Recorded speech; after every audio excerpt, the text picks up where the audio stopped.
আসসালামু আলাইকুম। সবাই কেমন আছেন? আশা করছি সবাই সুস্থ আছেন, ভালো আছেন। আলহামদুলিল্লাহ আমরাও ভালো আছি। আবারও নতুন একটা ব্লগ ভিডিওতে ওয়েলকাম করছি। আশা করছি আপনাদের কাছে ভালো লাগবে। এই যে ওটা কিন্তু আপনাদের ভাইয়ের জন্য সকালে নাস্তা বানিয়ে দিয়েছি। একটু আটা লবণ দিয়ে গুলে নিয়েছি। ওর মধ্যে একটু কাঁচামরিচ, একটু ধনিয়ার পাতা, একটু পেঁয়াজ গুলো কেটে ভালো করে পাতলা করে গুলাই কিন্তু আমি এটা বানিয়ে দিয়েছি। আর আমাদের মেয়ে হালকা পাতলা নাস্তা করে নিয়েছি। ছোট মেয়েরা ভাত খেয়েছে। যাই হোক ওদের খাওয়া দাওয়া এক একজনের আমাদের এক একজনের এক একটা নাস্তা। তো ওটা অফ ক্যামেরাতেই করে নিয়েছি। আর অন্যান্য যে কাজগুলো সেগুলোও আমি অফ ক্যামেরাতে করে নিয়েছি। কারণ অসুস্থ অনেকটাই, এখনো পর্যন্ত গলার অবস্থাটা ভালো হয়নি। আর মাঝে মধ্যে এখনো পর্যন্ত জ্বর আসছে। কেন যেমন হচ্ছে জানি না।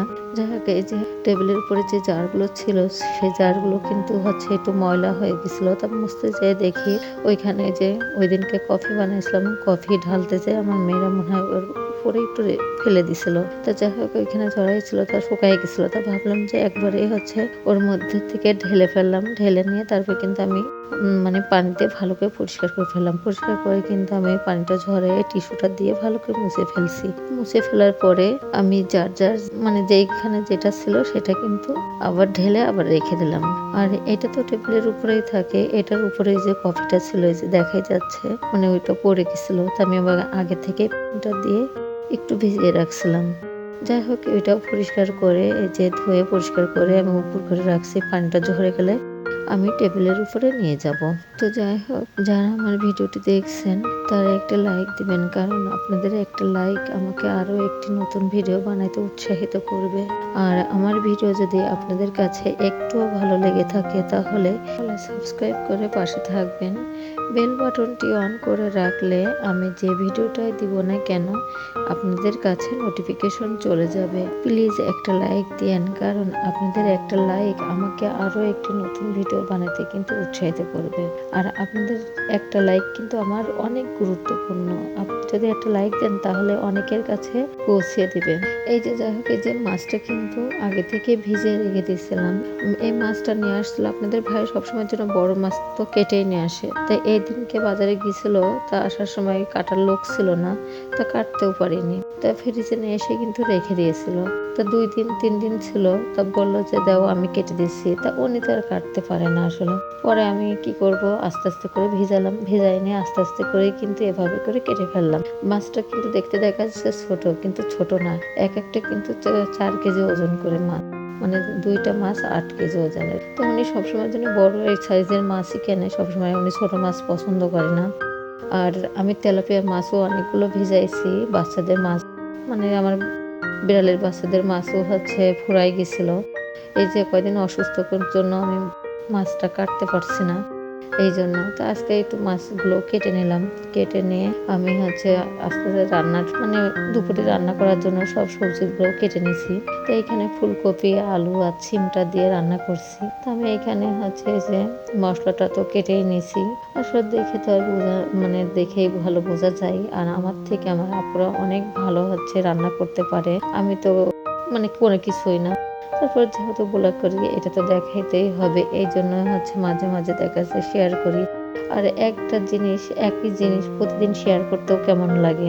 আর আমরা তো আসলে বাইরে বের হই না। আর যদিও বের হই তাহলে কিন্তু বাইরের ভিডিওটা করতে আমাদের কাছে আনইজি লাগে একটু, কারণ বাইরের থেকে ভিডিও করাটা কেমন যেন একটা বিরক্তকর লাগে। তাছাড়া মাঝে মধ্যে কিন্তু বের হওয়া হয়, যে এটা ওটা নিয়ে আসি টুকটাক করে কিনে বাইরে, কিন্তু বাইরে ভিডিও করতে লজ্জা পাই অনেক, কারণ আমরা তো আসলে ভিডিও করার অভ্যস্ত না বা এটি না, এই জন্যই। তো যাই হোক, এই যে মাছটা ফুলকপি রান্না করছি, মাছগুলো ভেজে নিয়েছিলাম অফ ক্যামেরাতেই। মাছগুলো দিয়ে দিলাম, দিয়ে তারপরে পেঁয়াজ আর জিরাটা ভেজে রাখছিলাম। ওইটার নামানোর কিছুক্ষণ আগে আমি কিন্তু ওই পেঁয়াজ জিরা বেটে তারপরে কিন্তু দিয়ে দিলাম। নামানোর কিছুক্ষণ আগে আবার ধনিয়ার পাতাটাও দিছি, দিয়ে তারপরে তরকারিটা নামিয়ে ফেলছি। আর এখন শীতের সময় তো একটু ধনিয়ার পাতা যদি না দেওয়া হয় তরকারি মনে হয় যে ভালোই লাগে না। আর আপনাদের ভাই তো সবসময়ের জন্যই এই যে শীতটা শীত যতদিন থাকবে আর ফুলকপি সিম যতদিন থাকবে ততদিন কিন্তু সে প্রত্যেকটা দিনই 2-3টে করে ফুলকপি নিয়ে আসে। ওনার ফুলকপিটা এতই পছন্দ, সিম এতই পছন্দ যে ও প্রতিদিনই নিয়ে আসলে ওনার তো প্রতিদিনই রান্না করাবে। আর এটা জানতেন শুধু ফুলকপি না, উনি যখন যেটা নিয়ে আসবে তখন সেটা নিয়ে আসতেই থাকে। আর আমাদের কিন্তু হচ্ছে অনেকে দেখে যে মাসকা বাজার বা এটা, আমার কিন্তু মাসকা বাজার হিসাব করে না। আমার দেখা যাচ্ছে আপনাদের ভাই মানে বাজারে নামছে, যাচ্ছে ওদিকে, যে গেলেই হচ্ছে ঘুরতে গেলেই হচ্ছে বাজার নিয়ে আসে। শুকনা বাজারই হোক আর এমনিতেই হচ্ছে কাঁচা বাজারই হোক, আমার প্রতিদিনই দেখা যাচ্ছে বাজার কিন্তু হাতে করে নিয়ে আসাই হয়। যাই হোক, এই যে আমি কিন্তু এই ভুঁড়িটা হচ্ছে জাল দিয়ে এর আগেই কিন্তু কেটে মানে ধুয়ে পরিষ্কার টরিষ্কার করে কেটে জাল দিয়ে কেটে কিন্তু আমি হচ্ছে ফ্রিজে রেখে দিয়েছিলাম, ডিপ ফ্রিজে। তো আমি আজকে মেয়েরা বললো একটু রান্না করতে, তা আমি কিন্তু এই যে ডিপির থেকে একটু যাই হোক আধা ঘন্টা আগে বের করে রাখছিলাম। তো দেখছি মাঝে সবগুলোই হচ্ছে ছাড়িয়ে গেছে, মাঝখানে একটু ছিল, তারপরেও হচ্ছে এটাও আবার আর চুলার পর দিলে তো এমনিতেই গলে যায়।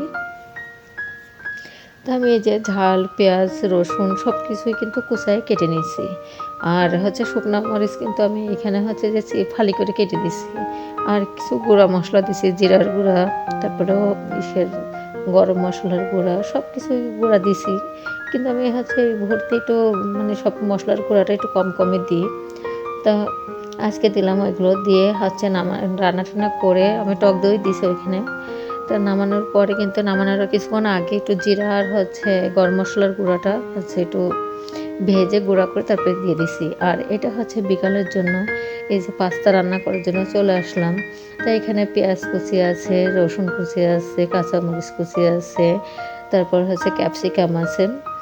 আর এই যে বুকের যে মাংস, মুরগির যে বুকের মাংস, সেটাই হচ্ছে আমি মানে ওইখানে হচ্ছে সয়া সস দিয়ে ওই করে আগে থেকে লবণ দিয়ে একটু লেবু দিয়ে হচ্ছে মাখিয়ে রেখে দিয়েছিলাম।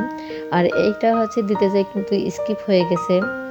আর এটা হচ্ছে চুলার উপর দেওয়ার আগে আমি একটু ওই যে রসুন কুচি, আদা কুচি এগুলো দিয়েই কিন্তু আমি তেলের উপর দিয়ে একটু নাড়াচাড়া করেছি। করার পরে কিন্তু আমি যেই মাংসটা ছিল মানে ইসের বুকের যে মাংসটা আমি এই যে সয়া সস দিয়ে হচ্ছে মাখিয়ে রাখছিলাম, সেটা কিন্তু দিয়ে হচ্ছে কড়ার উপর দিয়ে নাড়াচাড়া করলাম। নাড়াচাড়া করে তারপরে এই যে এখানে হচ্ছে একটু দুধ গুলা দিয়েছি, একটু পরিমাণ মতো হচ্ছে চিনি দিয়েছি, গোলমরিচের গুঁড়া দিয়েছি, সব কিছু কিন্তু দিয়ে দিয়েছি। একটু হচ্ছে শুকনো মরিচের গুঁড়াও দিলাম এখানে। আর এখানে একটু ঝাল ঝাল মতো হলেই ভালো লাগে, আর একটু মানে একটু মিষ্টি মিষ্টি লাগবে, একটু ঝাল লাগবে, এমন করেই করছি। আর এখানে কিন্তু আমি একটু গুঁড়া দুধ মানে একটু গোলায় দিয়ে দিচ্ছি। এইটি কিন্তু এই পাস্তাটা রান্না খাইতে এত ভালো লাগে, একবার হলেও আপনারা একটু এভাবে ট্রাই করে দেখেন, খুবই মজা এটা। মানে একটু গুঁড়া দুধ দিয়ে যদি করা হয় তাহলে। যাই হোক, আমার কিন্তু এটা যখন হচ্ছে মানে একটু মতো হয়ে গেছে, তখন কিন্তু আমি এই যে চিজটা দিয়ে দিচ্ছি।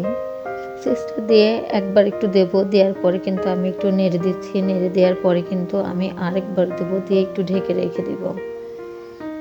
এভাবে মানে চিজ যদি দিয়ে খাওয়া হয় খুবই ভালো লাগে। আর এই যে আমার হচ্ছে মানে পুরোটা আমি ভিডিও করতে পারিনি, এটাই হচ্ছে আমি খাচ্ছি একটু মেয়োনিজ দিয়ে। এর খাইতে কিন্তু অনেক মজা হয়েছে, এভাবে ট্রাই করে দেখতে পারেন। তো যারা এতক্ষণ ধরে আমার ভিডিওটি দেখছেন তাদেরকে অসংখ্য অসংখ্য ধন্যবাদ। আসসালামু আলাইকুম, আল্লাহ হাফেজ।